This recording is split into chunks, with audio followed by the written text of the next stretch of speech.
परम आदरणीय श्रोता बंधुओं,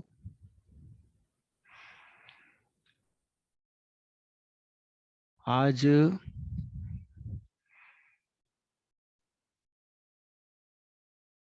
इस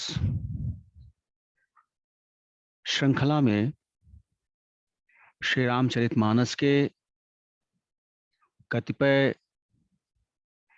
व्यवहारिक प्रसंगों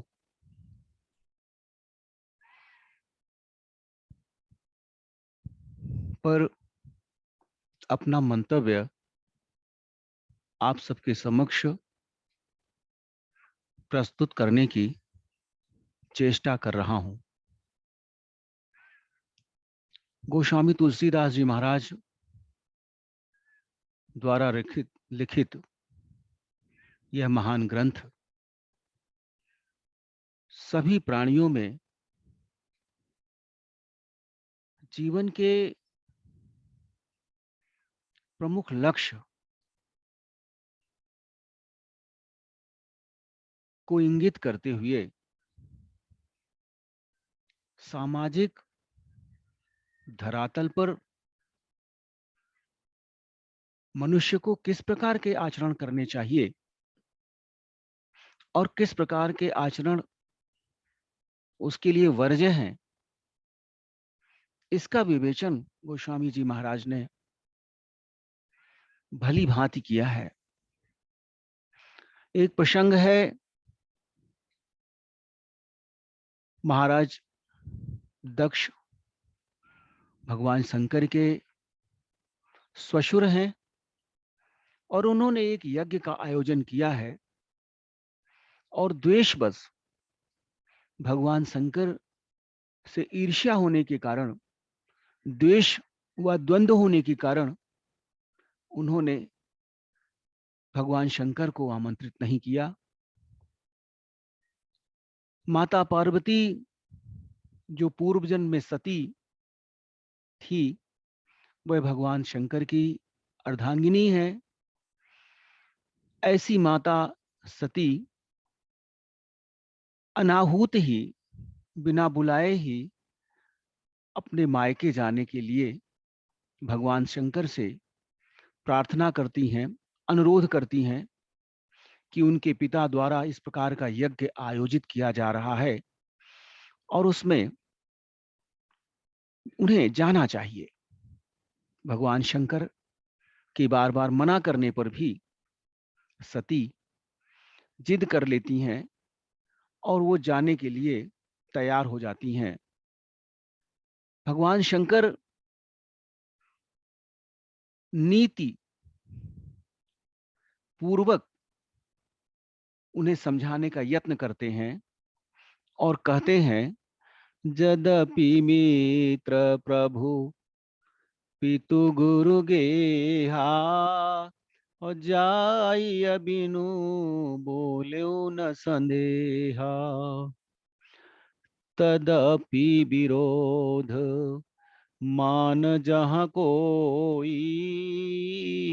तहाँ गए कल्याण न होई। मित्र, स्वामी, पिता और गुरु के घर कभी भी जाया जा सकता है। इनके घर जाने हेतु इनके आमंत्रण की आवश्यकता नहीं होती है, बुलाने की भी आवश्यकता नहीं होती है। मित्र, स्वामी, पिता और गुरु का घर अपने घर जैसा ही होता है। किंतु जब इनके घर जाने पर अपमान की आशंका हो, किसी प्रकार के अनिष्ट की आशंका हो, विरोध होने की संभावना हो, तो ऐसी दशा में मित्र, स्वामी, पिता और गुरु के घर भी बिना बुलाए नहीं जाना चाहिए, क्योंकि इस दशा में वहां जाना केवल उपहास एवं अपमान का कारक बनेगा। किसी भी रूप में कल्याणकारी नहीं हो सकता है बिना बुलाए ऐसे घरों में जाने से। जो वही सेज शयन हरि करही, बुध कहु तिन्ह कर दोषु न धरही। भानु कृशानु सरबरस खाही, और तिन कहा मंद कहत को नाही। सामर्थ्यवान व्यक्ति कुछ भी कर सकता है, उसको कोई दोष नहीं देता, चाहे वह जैसा भी आचरण करे। विष्णु भगवान शेष नाग की सैया पर विराजमान है। शेषनाग की सैया ही उनकी शयन सैया है, उनका शयन कक्ष है। ऐसी दशा में भी ज्ञानी और संत हृदय व्यक्ति उन्हें कभी दोषी नहीं मानते, उनका कोई दोष नहीं देते। जबकि सामान्य व्यक्ति के सर्प के साथ रहने पर, सर्प का पालन करने पर उसे मदारी कहा जाता है। इसी प्रकार से सूर्य और अग्नि अच्छे बुरे सभी प्रकार के रसों का भक्षण करते हैं, किंतु उनको कोई बुरा नहीं कहता है। शुभ और अशुभ किसी भी प्रकार के कृत्य सामर्थ्यवान व्यक्ति के लिए कभी भी तिरस्कार का, अपमान का, प्रतिशोध का कारण नहीं बनते। जिस प्रकार से शुभ अरु अशुभ सलिल सब बहाई, सुर सरि को अपुनीत न कहई। समरथ कहूँ नहीं दोष गोसाई, जिमि पावक सुर सरि की नाई। पवित्र गंगा नदी में शुद्ध और अशुद्ध सभी प्रकार का जल प्रवाहित होकर पहुंचता है, किंतु गंगा को कोई अपवित्र नहीं कहता।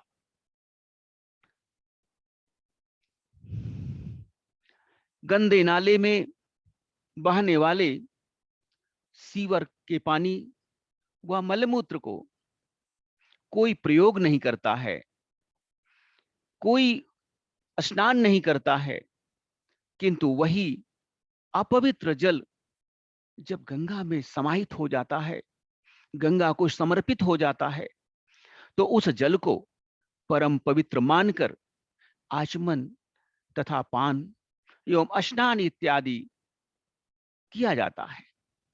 इसी प्रकार से अग्नि में सभी प्रकार के पवित्र व अपवित्र औषधीय अथवा विषाक्त सभी प्रकार की लकड़ियां समान रूप से जल जाती हैं, यहां तक कि मृत्यु के उपरांत मानव शव को भी अग्नि जलाकर भस्म कर देती है, पंचतत्वों में विलीन कर देती है, क्योंकि ज्वलनशीलता अग्नि का गुण धर्म है। इसीलिए अग्नि को कोई दोषी नहीं मानता।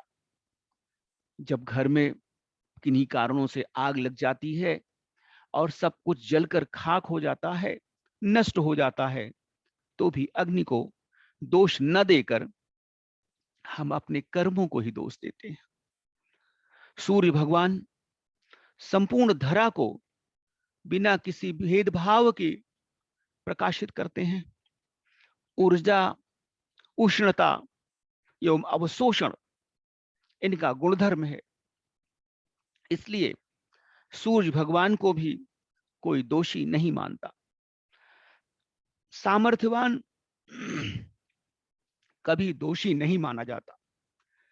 सूर्य, अग्नि और गंगा के समान सामर्थ्यवान को कभी दोष नहीं लगता। वास्तव में सामर्थ्यवान द्वारा किए गए कार्य समाज के लिए प्रेरणा स्रोत बन जाते हैं, जबकि कमजोर व्यक्ति द्वारा किए गए उन्हीं कार्यों से उस व्यक्ति का तिरस्कार, उपहास एवं अवमानना होती है। तालाब में गंगा जल भर जाने से तालाब गंगा का स्थान नहीं ले सकता और न ही उस जल को कोई गंगा जल मानकर स्नान, ध्यान और आचमन हेतु प्रयोग कर सकता है, क्योंकि तालाब में गंगा जैसी सामर्थ्य नहीं है, गंगा जैसी शक्ति नहीं है, गंगा जैसी ऊर्जा नहीं है। यद्यपि वही गंगा जल तालाब में भी है, किंतु गंगा का महात्म्य मात्र गंगा के स्थान, उनके गंतव्य और उनके प्रवाह में भी है। इसी प्रकार से सामर्थ्यवान व्यक्ति और निर्बल व्यक्ति के मध्य अंतर होता है। सामर्थ्यवान व्यक्ति द्वारा किया गया कोई भी कार्य समाज के लिए प्रेरणा स्रोत बनता है, समाज के लिए प्रेरणा का कार्य करता है, जबकि कमजोर व्यक्ति द्वारा किया गया वही कार्य केवल उपहास और उपहास का कारण बनता है। इसलिए देवियों एवं सज्जनों, सामर्थ्यवान व्यक्ति यदि कोई अनैतिक कार्य नहीं कर रहा है तो उसका समाज को अनुसरण करना चाहिए, व्यक्तियों को अनुसरण करना चाहिए। किंतु सामर्थ्यवान व्यक्ति यदि कोई अनुचित कार्य कर रहा है, कोई अविधिक कार्य कर रहा है, तो उसकी उपेक्षा होनी चाहिए, उसकी अवहेलना होनी चाहिए। किंतु आज के परिवेश में प्रायः देखा गया है कि शक्ति एवं सत्ता संपन्न व्यक्ति के द्वारा अन्याय किए जाने पर भी, कुछ गलत किए जाने पर भी लोग मौन रहते हैं और मौन रहकर ही अपना भला सोचते हैं। कोई व्यक्ति किसी सामर्थ्यवान व्यक्ति का मुखर विरोध नहीं करता।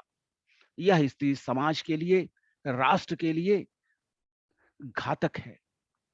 इसलिए हमें संयम से, धैर्य से, आत्मबल से किसी समर्थवान द्वारा किए गए अनुचित कार्य का विरोध करना चाहिए।